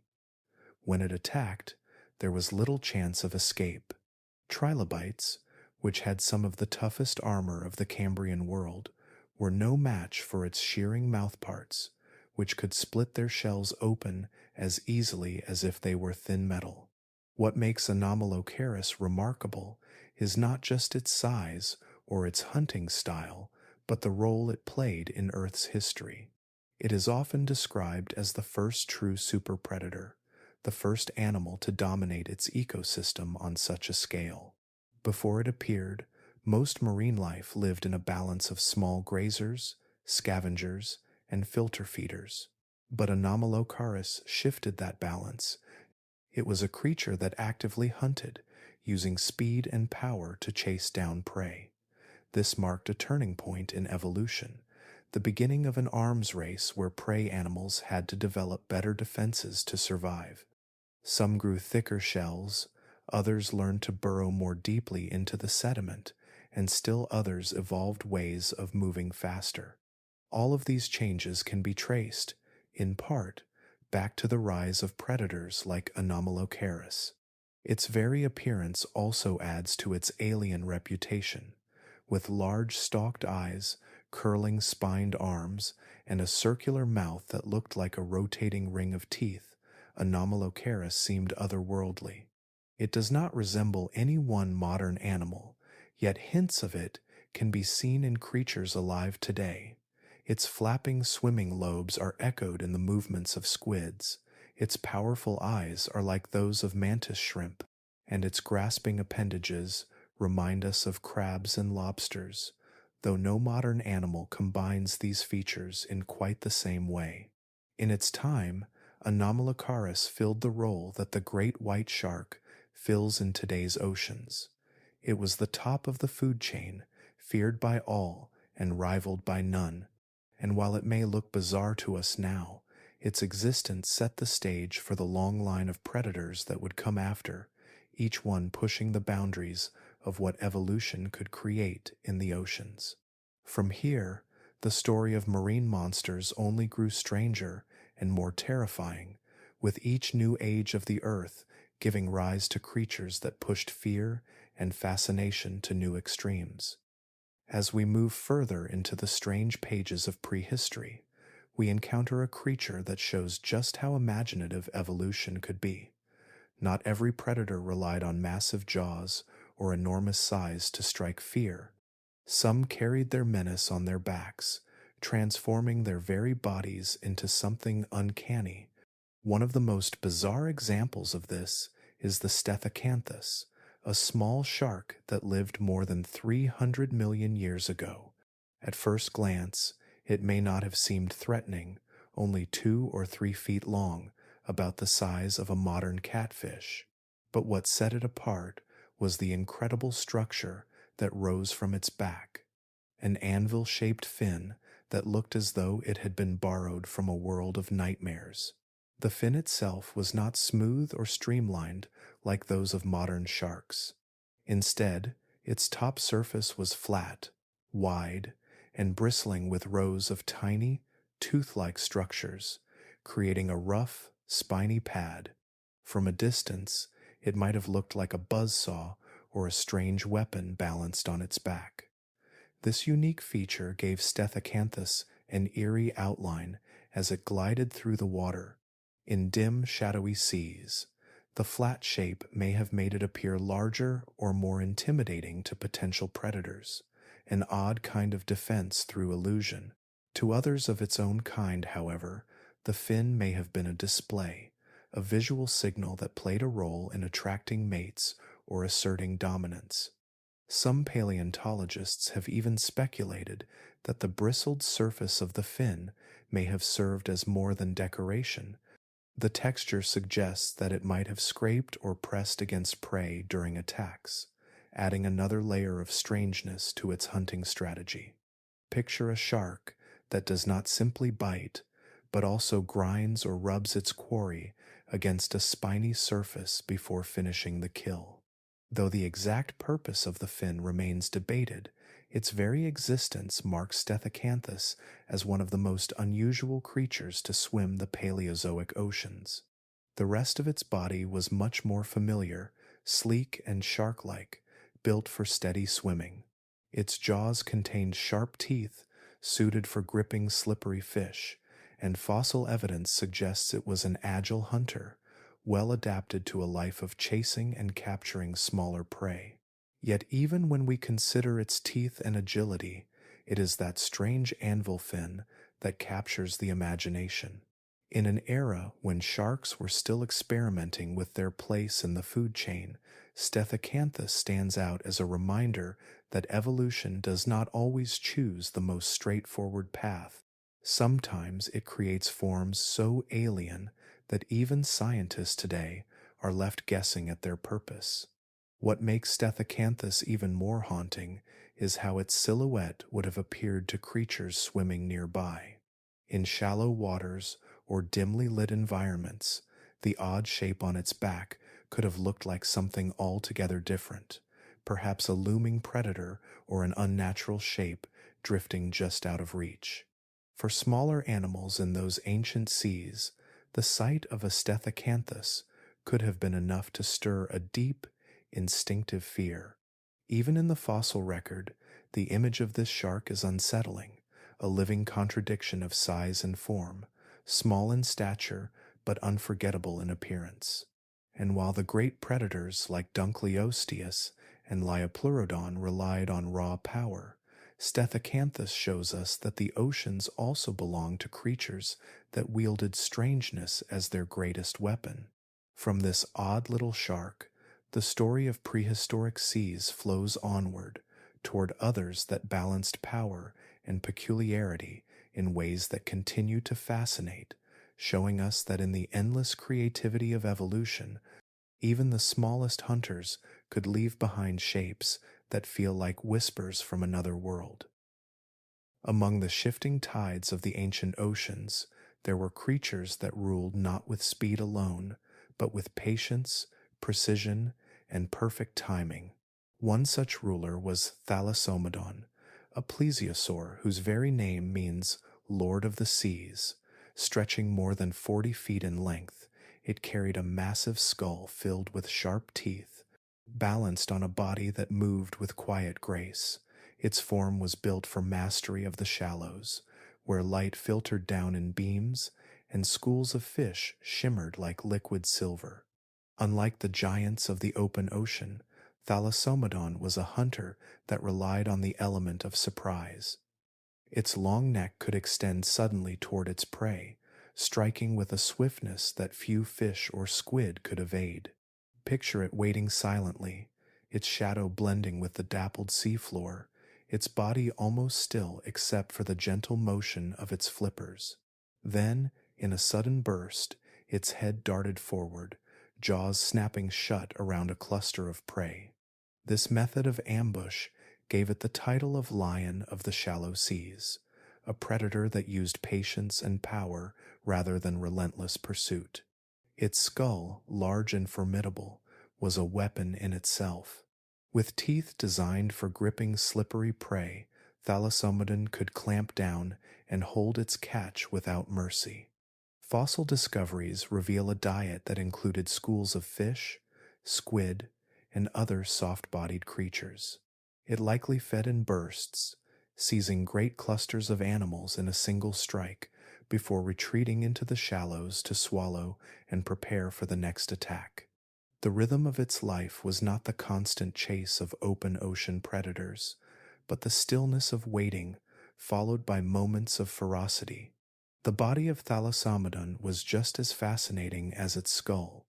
Its neck, though not as impossibly long as some of its relatives, gave it reach and flexibility, allowing it to strike from unexpected angles. Its four flippers worked in perfect coordination, propelling it forward with an elegant, sweeping motion that has often been compared to the wings of a bird in flight. This unique mode of swimming gave plesiosaurs the ability to maneuver with remarkable agility, even in shallow waters where other large reptiles might have struggled. Imagine the sight of it gliding just below the surface, its form both graceful and menacing. Schools of fish would scatter before it, flashes of silver darting in all directions, only to be caught as its neck flicked out like a whip. For smaller creatures, the arrival of Thalassomedon must have felt like the sudden silence before a storm, an overwhelming force that appeared from the quiet edges of the sea. Even among its own kind, its presence would have been commanding, a reminder that mastery of the shallows required both strength and cunning. The fossil record shows us fragments of this life, teeth scattered in sediments and bones preserved in stone. Yet even from these traces, we can imagine the dominance it held over its environment. Thalassomedon was not the largest predator of its age, nor the fastest, but it was a master of its chosen domain. By striking where prey was most plentiful and most vulnerable, it secured its place as one of the great hunters of its time. And so the seas of the past carried not only giants of brute strength, but also predators of silence and patience, creatures like Thalassomedon that proved the ocean's rulers came in many forms.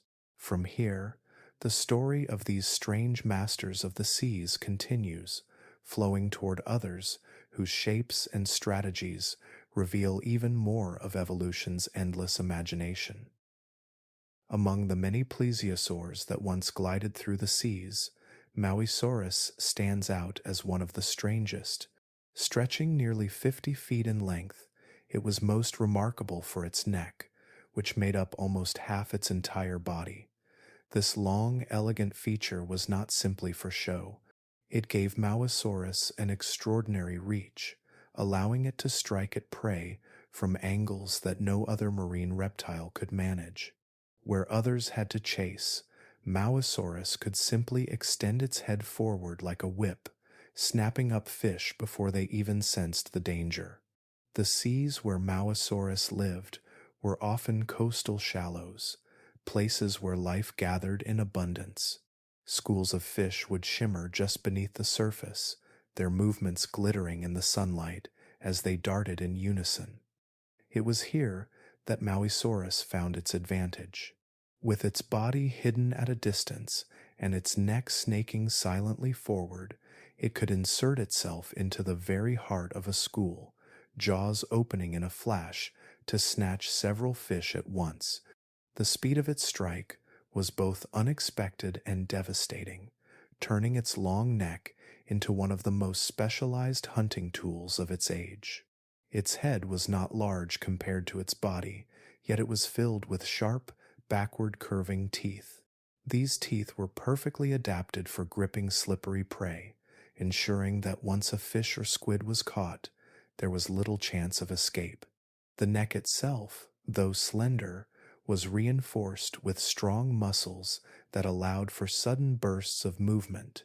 Fossil evidence suggests this predator could swing its head with surprising power, much like a whip cracking through water, creating a strike too fast for smaller animals to avoid. To understand Mauisaurus, it helps to imagine a creature partway between grace and menace. Picture a body moving slowly, propelled by four powerful flippers in wide, steady strokes, conserving energy as it drifted through the shallows. Then, with no warning, the long neck flicked forward, jaws closing around prey before returning to the body with practiced ease. This combination of calm motion and sudden attack must have made Mauisaurus a formidable presence, a hunter that could turn any tranquil scene into one of sudden violence. Compared to other marine reptiles, Mauisaurus was unusual in how it balanced stealth with reach. While some hunters relied on brute force or sheer size, Mauisaurus relied on patience and precision. Its hunting style was almost surgical, focusing on smaller, abundant prey rather than engaging in battles with giants. Fossil evidence supports this, as the remains of fish have been found in association with it, suggesting that it hunted efficiently in environments where food was plentiful and easy to strike from a distance. The length of its neck also set it apart in another way. It gave Mauisaurus the ability to feed in areas where its bulky body could not easily fit.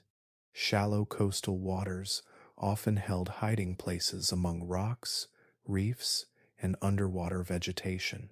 By keeping its body at a distance, Mauisaurus could thread its neck into these spaces, probing for fish that thought they were safe.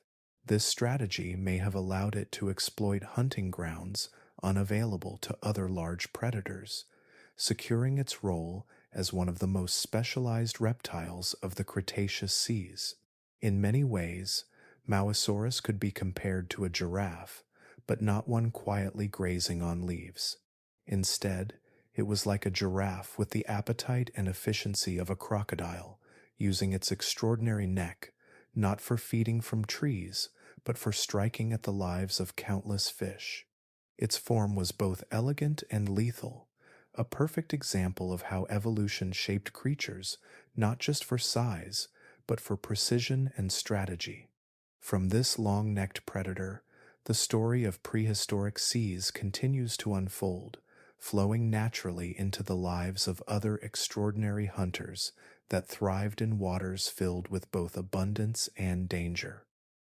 Long before the oceans were ruled by giants like mosasaurs or megalodons, smaller but equally fascinating predators carved out their place in the prehistoric seas.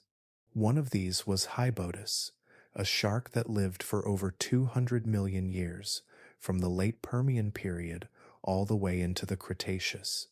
Unlike some of the massive hunters we have already met, Hybodus was not especially large, usually reaching around 6 feet in length, though some individuals grew even bigger. What made this shark extraordinary was not its size, but its adaptability. It was one of the most versatile hunters to ever glide through ancient waters, so much so that paleontologists often describe it as the Swiss Army knife of sharks. Hybodus carried along its back a pair of sharp dorsal spines, each rising stiff and pointed just in front of its fins. These spines may have served as both a defensive weapon and a warning to larger predators. Fossils show grooves at the base of these spines, which may have held venom glands. If true, it would mean Hybodus not only presented a physical hazard, but also delivered venom to any creature foolish enough to attack it. Even if venom was absent, the spines themselves were more than enough to discourage a bite. A predator lunging at Hybodus risked being stabbed in the mouth or throat, a mistake that could prove fatal in the struggle for survival. Yet it was the mouth of Hybodus that revealed its greatest advantage. Unlike most sharks, which tend to specialize in one type of diet, Hybodus possessed 2 kinds of teeth, each perfectly adapted for different purposes. At the front of its jaw were sharp, pointed teeth shaped like daggers, ideal for seizing and tearing softer-bodied prey such as fish or squid. Toward the back, however, its teeth became broader and flatter, forming ridged surfaces that worked like crushing plates. These were designed to grind down the shells of crustaceans and hard-bodied animals. This dual set of tools allowed Hybodus to eat a wide range of food, shifting easily between hunting agile fish and cracking open the armor of shelled creatures. Such versatility explains why Hybodus was so successful for so long. In ecosystems that changed dramatically over millions of years, from the rise of marine reptiles to the mass extinctions that swept across the globe, Hybodus endured. It could adapt to new food sources, moving between habitats as needed, whether open waters or coastal shallows. Fossils of Hybodus have been found across Europe, Asia, and even North America, suggesting it thrived in nearly every sea of its time. The body of Hybodus was streamlined, built for steady swimming rather than extreme bursts of speed. Its long fins, combined with its flexible tail, suggest it could glide gracefully through the water, conserving energy as it searched for prey. Once close enough, it relied on sudden lunges powered by its strong muscles, snapping forward with precision. Unlike larger apex predators, Hybodus did not need to dominate by size alone. Instead, it outlasted rivals through efficiency, clever design, and its ability to take advantage of whatever meal happened to be available. To picture Hybodus is to imagine a creature shaped by patience and balance. It was not the biggest shark to ever live, nor the fastest, nor the fiercest, but it was remarkably well equipped. With defensive spines, dual-purpose teeth, and a body built for both endurance and sudden bursts of movement, Hybodus had a little bit of everything it needed. Like a Swiss army knife, it was never without a useful tool for survival. From the world of Hybodus, our journey through the prehistoric seas continues into encounters with other equally strange and specialized creatures, each carrying its own secrets from the depths of time. Long before the familiar crabs and lobsters of today scuttled across the seafloor, the oceans were home to a group of creatures unlike anything we see now. These were the Eurypterids, often called sea scorpions, and some of them grew to lengths of more than 8 feet, making them the largest arthropods ever known. To imagine such a creature is to picture something spider-like in shape, but stretched and armored, with jointed legs that could paddle through the water and massive pincers ready to snap shut around anything that drifted too close. Eurypterids thrived in shallow seas and coastal lagoons, where the water was warm and full of life. Fossil beds revealed just how successful they were, with entire layers containing the remains of these predators scattered among the shells of their prey. Their bodies were long and segmented, with a tail that ended in a spined paddle. This paddle could propel them quickly forward with strong strokes, or it could act as a rudder, allowing them to steer and twist with surprising agility. For such large creatures, they were remarkably well adapted to darting through murky water in search of their next meal. What made them especially fearsome were their claws. These pincers, or chelicerae, could open wide and then close with crushing strength. Some species had claws lined with spines, perfect for gripping slippery prey. Once a fish was caught in that grip, escape was nearly impossible. The claws would drag it toward the creature's small but sharp mouthparts, where it would be torn apart and consumed. It is easy to see why they have sometimes been compared to spiders, for their bodies carried the same sense of armored precision, but their size elevated them into something that would feel like a nightmare if encountered face to face. Despite their appearance, Eurypterids were not true spiders, nor were they crabs or lobsters. They belonged to their own ancient branch of arthropods, related to scorpions and horseshoe crabs. Their dominance lasted for millions of years, and they ruled as some of the top predators of their time. While some species remained small, others kept evolving toward ever greater sizes, filling a role in their ecosystems that no creature today quite matches. The seas in which they lived were often shallow and sunlit, filled with schools of fish and swarms of trilobites. A Eurypterid could lurk close to the sandy bottom, its flattened body allowing it to hide in plain sight. Then, with a sudden push of its paddle-like tail, it could surge forward and snatch its prey with lightning speed. The sheer reach of its pincers gave it a wide hunting zone, allowing it to dominate its surroundings. Fossil evidence suggests that they were so successful that they likely outcompeted many other predators in their ecosystems, holding their place at the top of the food chain for an extraordinary length of time. And yet, Their story is more than one of fearsome hunters. Some scientists believe Eurypterids may have ventured out of the water for brief moments, crawling onto shorelines much like horseshoe crabs do today. Their sturdy exoskeletons would have allowed them to resist drying out, at least for a short while. To think of an 8-foot sea spider dragging itself across ancient sands is to glimpse a time when the boundaries between land and sea were still being tested, when life was constantly experimenting with new possibilities. These creatures remind us of how different the oceans once were, filled with forms that stretch the imagination far beyond what we know now. From the armored death machines like Dunkleosteus to the strange, elegant hunters like Hybodus, each creature adds another piece to the vast puzzle of ancient life. And as the story flows forward, we leave behind the armored sea spiders and move into yet another realm of strangeness, meeting predators whose shapes were even more alien, yet perfectly tuned for survival in the prehistoric seas.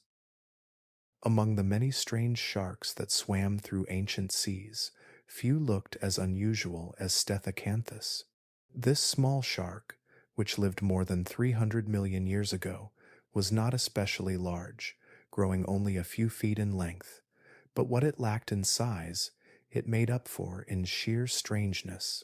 Resting on its back was a flat, wide structure that has puzzled scientists for generations. Instead of a pointed dorsal fin like other sharks, this creature carried what looked like a short ironing board, covered with hundreds of tiny tooth-like bristles. When seen from above, it resembled an alien satellite dish gliding silently through the water. To the prehistoric eye, this feature must have been both fascinating and frightening. While modern sharks are sleek and built for speed, Stethacanthus was designed with a display that broke every rule of smooth hydrodynamics. Some paleontologists believe this strange dorsal pad may have been used in mating displays, a way for males to signal strength or fitness to potential partners. In the slow rhythm of ancient seas, where survival meant not just catching food, but also passing on genes, this unique feature could have made all the difference. But to prey swimming below, the effect would have been terrifying. Imagine a dark silhouette breaking the filtered light of shallow waters. The body of a shark was easy enough to recognize, but what was this broad, bristled platform standing tall on its back? The eerie outline alone might have been enough to unsettle smaller fish, leaving them just distracted long enough for the jaws of Stethacanthus to close around them. Its mouth was lined with small, sharp teeth, efficient for seizing soft-bodied prey like fish and squid. Unlike some of its larger and more brutal cousins, Stethacanthus was not built to tear whales in half or crush armored shells. Instead, it thrived in coastal environments where schools of fish moved in glittering formations and squid darted like shadows. Here, this little shark hunted with patience, relying less on brute force and more on the surprise of its presence. The dorsal pad itself was covered with tiny denticles, the same structures that give shark skin its rough, sandpaper-like texture. These bristles may have reflected light in unusual ways underwater, creating a shimmer or glimmer that further added to its alien look. Some scientists suggest they may even have been used for dominance contests between males, a way to impress rivals or discourage challenges. In this way, the anvil-shaped fin was not just a display, but perhaps a tool for communication in a time long before color or song could fill the seas. Stethacanthus lived during the late Devonian and Carboniferous periods, an age when sharks were diversifying into many shapes and niches. Some were armored with spines, others grew to enormous lengths, and still others developed bizarre jaws and teeth unlike anything alive today. In this variety, Stethacanthus stood out for its combination of modest size and extraordinary appearance. It was proof that the ancient oceans rewarded creativity in design just as much as raw power. The sight of such a creature reminds us that not all predators were built to be terrifying giants. Some, like this strange little shark, used mystery, display, and subtle advantage to hold their place in the food chain. And as we follow the flow of time deeper into the prehistoric seas, we encounter even more peculiar beings, each shaped by evolution into forms that stretch the imagination. Leaving behind the odd silhouette of Stethacanthus, we move forward to meet creatures whose size and power would once again return us to the theme of overwhelming dominance in the oceans of the past. Long before sharks prowled the oceans, before giant reptiles swam through the waves, and even before fish had evolved proper jaws, the seas of the Ordovician period were already ruled by predators of breathtaking size. Among them, few could match the presence of Camarasaurus, one of the largest orthocone nautiloids ever discovered. Stretching close to 30 feet in length, this creature dominated its world in a way that seems almost unimaginable today. Its long, tapered shell rose like a spear behind it, narrowing to a fine point, while at the front its soft body extended outward, lined with tentacles that could seize anything unfortunate enough to drift within reach. The shell of Camarasaurus was not just a structure for protection, but a chambered marvel of natural engineering. Inside, it was divided into a series of connected compartments, each filled with gas or fluid that allowed the animal to control its buoyancy. With subtle adjustments, Camarasaurus could sink into the depths or glide upwards toward the sunlight. This gave it an advantage over the animals of its time, most of which had little control over where the currents carried them. Where trilobites scuttled across the seafloor and early armored fish drifted in shoals, Camarasaurus moved with deliberate command. Its body was equipped with long tentacles, muscular and dexterous, each lined with gripping structures that allowed it to snatch prey with precision. Fossils reveal that even smaller orthocones, cousins of Camarasaurus, ended up inside its gut. This means that these creatures were not only fearsome hunters of fish, mollusks, and trilobites, but also cannibals of their own kind. In a world where survival meant seizing every possible advantage, Camarasaurus had no hesitation in feeding upon relatives when the opportunity arose. The mouth of Camarasaurus was positioned beneath its tentacles and armed with a beak similar to that of a modern squid or octopus. This sharp, curved beak could slice through the hard shells of trilobites, allowing the soft flesh inside to be consumed. Imagine a time when the oceans were filled with shelled creatures, their bodies encased in natural armor, yet none of it could protect them from the beak of a predator so ancient and so powerful. Before jaws evolved in vertebrates, Camarasaurus had already perfected its method of crushing, slicing, and consuming. To its smaller neighbors, the sight of such a creature must have been overwhelming. Its long shell stretched like a submarine through the water, and its tentacles radiated forward in a halo of movement. In the Ordovician seas, where life was still experimenting with form and survival strategies, Camarasaurus was the undisputed top predator. Few animals of that era could have posed any threat to it. The largest trilobites, which themselves could reach over 2 feet in length, were little more than snacks. What makes Camarasaurus especially striking is not just its size, but the timing of its rule. This was hundreds of millions of years before the first great marine reptiles, before the rise of sharks, and long before whales appeared. In many ways, it represents one of the earliest experiments in apex predation, showing that long before vertebrates took over the oceans, invertebrates held the crown. As time passed, Smaller and more agile cephalopods diversified, but for a moment in Earth's history, the ocean belonged to giants like Camarasaurus, a creature as strange as it was magnificent, spear-shaped and submarine-like, gliding silently through seas that were just beginning to fill with complex life.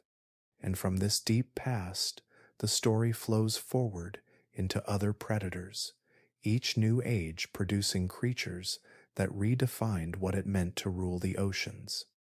In the late Cretaceous seas, when mosasaurs and giant sharks prowled the depths, there was another predator that earned a reputation as one of the most ruthless fish to have ever lived.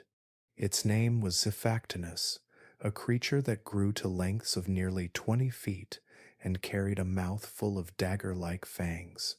Unlike the sleek reptiles and massive sharks that ruled alongside it, Xiphactinus was a fish, yet it behaved with such aggression and dominance that paleontologists often call it the bully of its oceans.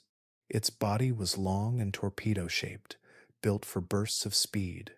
The jaws were wide and uncomfortably sharp, armed with teeth that curved slightly backward to grip and hold slippery prey. Those teeth were not meant for nibbling or chewing. They were designed to stab, pierce, and swallow victims whole. In fact, many of the most famous Xiphactinus fossils reveal this brutal feeding habit in astonishing detail. Entire smaller fish, perfectly preserved, have been found inside its ribcage. Some of those prey were so large that they seem almost unbelievable as meals. One fossil shows a fish nearly half the size of the predator itself, swallowed whole, a final meal so ambitious that it may have killed both predator and prey together.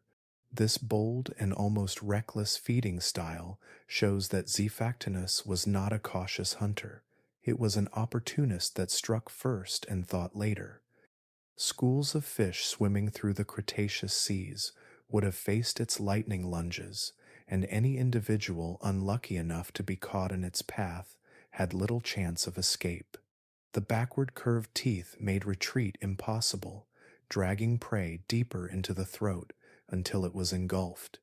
This is why paleontologists describe Xiphactinus as one of the most dangerous fish of its age and one of the most aggressive in Earth's history.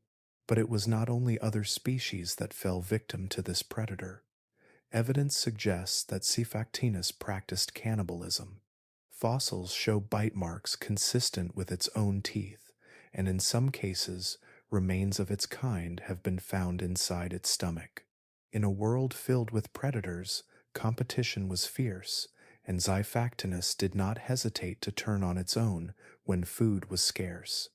This ruthless nature is part of what has cemented its reputation as a bully of the prehistoric seas. What makes Xiphactinus even more fascinating is its size relative to modern fish. While we are familiar with tuna or tarpon that grow impressively large, Xiphactinus was something else entirely.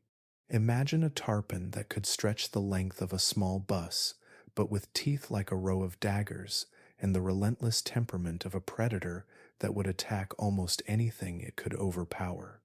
It was not a giant on the scale of mosasaurs or megalodons, but within the world of fish, it was a monster without rival. Its presence in the ecosystem reveals something important about the Cretaceous oceans. They were layered with predators of every size, from mosasaurs large enough to eat turtles whole, to sharks that rivaled them in ferocity, and then down to creatures like Xiphactinus that ruled the mid-sized niche with unrelenting aggression. Each layer of the food chain was stacked with danger, and survival was a delicate balance between hunting and avoiding being hunted. The story of Xiphactinus also reminds us of how little mercy existed in those waters.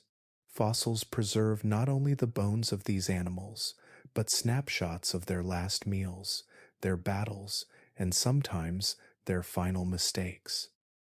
In the case of Xiphactinus, its fossils are filled with drama. The smaller fish trapped within its belly remain as silent witnesses to its reckless appetite, a testimony to a predator that lived fast and fed greedily in seas that teemed with life. From the bully fish of the Cretaceous, the story flows forward into other oceanic predators, each one carrying its own strange weapons and survival strategies. And just beyond the realm of fish like Ziphiactinus, there were reptiles whose shapes and hunting tactics reveal even more about the savage inventiveness of prehistoric seas. Among the many shapes that once drifted through the ancient oceans, few have captured the human imagination quite like Plesiosaurus. This marine reptile, stretching between 15 and 20 feet in length, is instantly recognizable because of its remarkably long snake-like neck. With a small head at the end of that flexible extension and a broad, turtle-shaped body powered by 4 strong flippers, it seemed to glide rather than swim, moving with a smooth, almost graceful rhythm beneath the waves. For millions of years after it vanished, its image would continue to echo in myths, whispered in stories of sea serpents and monsters that haunted sailors as they crossed unfamiliar waters. The neck of Plesiosaurus was not simply a quirk of nature, but a powerful hunting tool. Instead of rushing at prey in a full-bodied chase, it could stay hidden below, its large body blending with the dim seafloor shadows, while its neck snaked upward silently. With one swift movement, it could dart that small head through schools of fish and snap up an unsuspecting meal before retreating again. This strategy allowed the animal to remain out of sight, conserving energy while still striking with sudden precision. The design was not about brute force, like that of the Mosasaurs or pliosaurs, but about ambush and subtlety, a quiet hunter in seas filled with giants. The flippers of Plesiosaurus were another feature that made it special. Unlike the tails of sharks or mosasaurs that powered movement in side-to-side sweeps, Plesiosaurus used its paired flippers in a motion that looked more like flying through water. With the front pair pulling and the back pair steering, it could move with elegance, turning and gliding in ways few other predators of its time could match.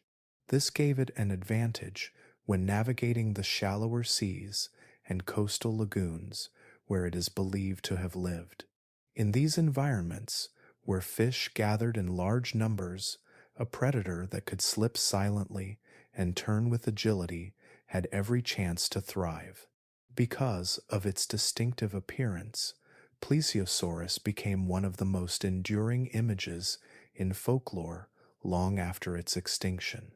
When fishermen or sailors in later centuries described long-necked creatures rising from the water, many naturalists and storytellers thought immediately of a reptile like Plesiosaurus.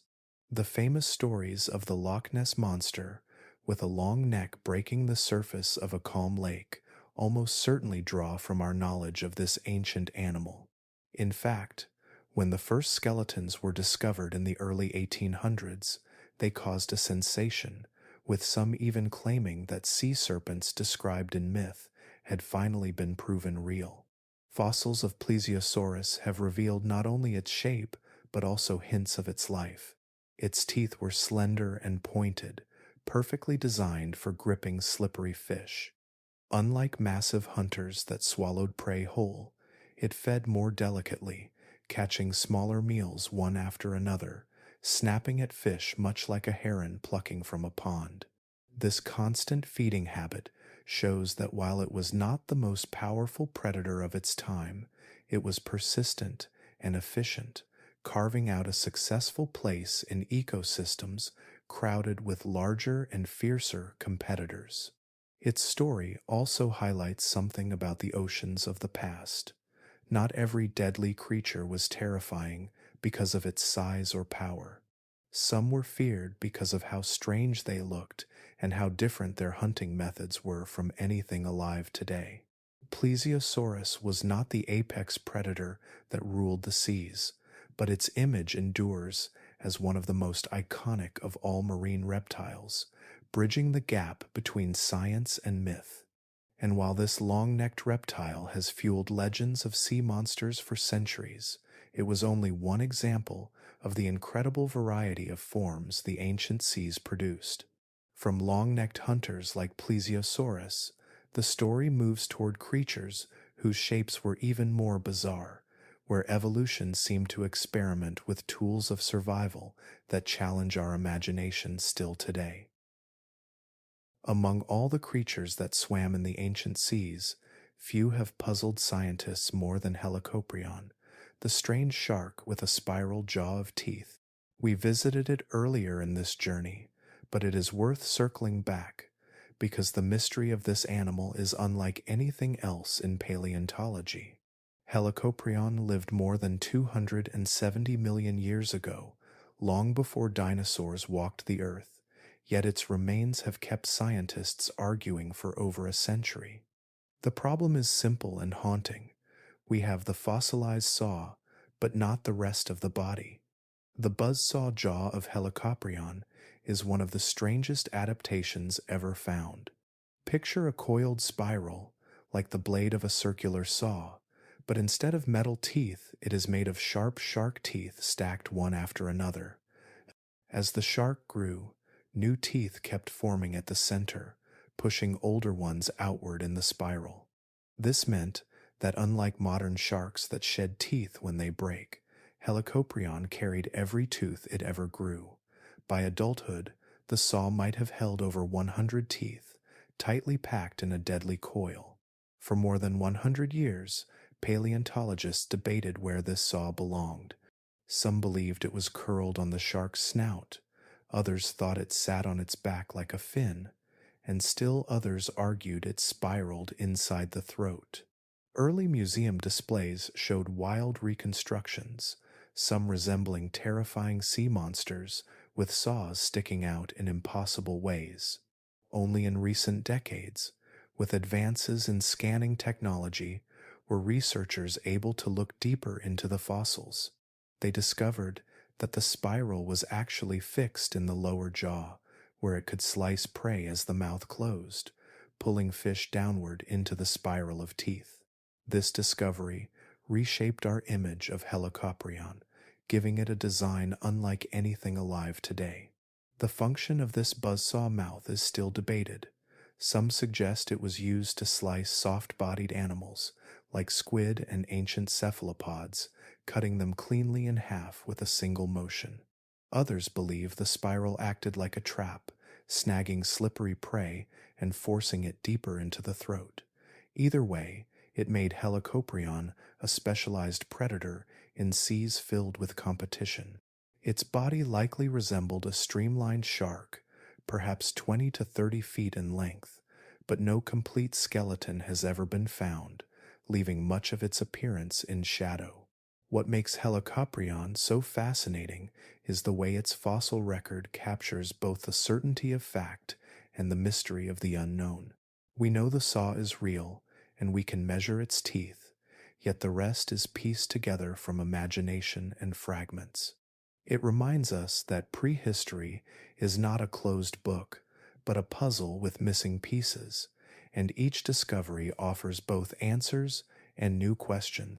For scientists, Helicoprion has been a riddle for generations, inspiring countless studies, illustrations, and debates. For storytellers, it has become a symbol of how strange evolution can be when life is given millions of years to experiment. This buzzsaw shark also shows us how different the oceans once were. Today, sharks dominate with rows of replaceable teeth, honed to perfection. In the Permian seas, however, life was still testing designs, and Helicoprion's spiral jaw was one such experiment, a weapon so bizarre that nothing like it has evolved since. To imagine an ocean where a chainsaw-like predator swam silently beneath the waves is to glimpse just how alien Earth once was. And from this ancient mystery, the story flows naturally to the final chapters of the seas, where even more giants and nightmares would rise, only to vanish in the great resets of extinction. The story of these ancient giants is not just about power and survival, it is also about endings. For hundreds of millions of years, the oceans were ruled by creatures of impossible size and shape, each adapted to dominate its world. Yet, even the greatest hunters could not escape the force of extinction. Time after time, Earth was shaken by catastrophic events that changed everything.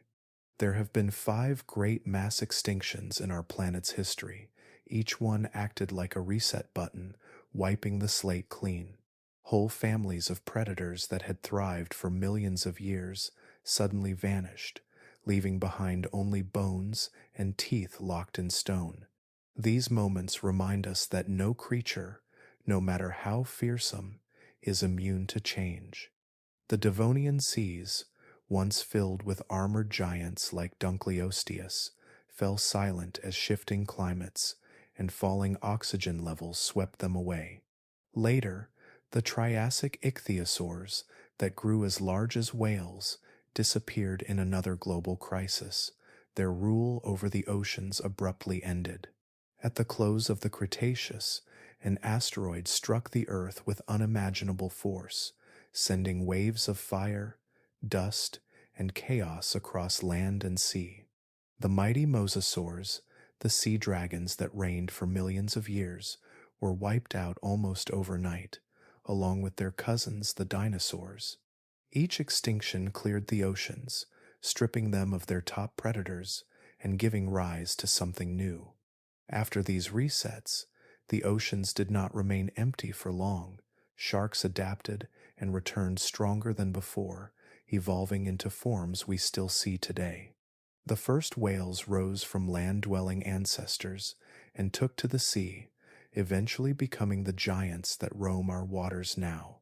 Orcas, the so-called wolves of the ocean, developed their own intelligence and hunting strategies, filling the gap left by ancient reptiles. The predators we know today may seem powerful, yet they exist only because others before them were swept away. There is a haunting beauty in this cycle. To know that Dunkleosteus, Liopleurodon, and Mosasaurus once ruled without challenge, and now all that remains are fossil fragments buried in stone, is to glimpse the fragility of dominance. Time humbles every ruler, and yet it also creates space for something new to rise.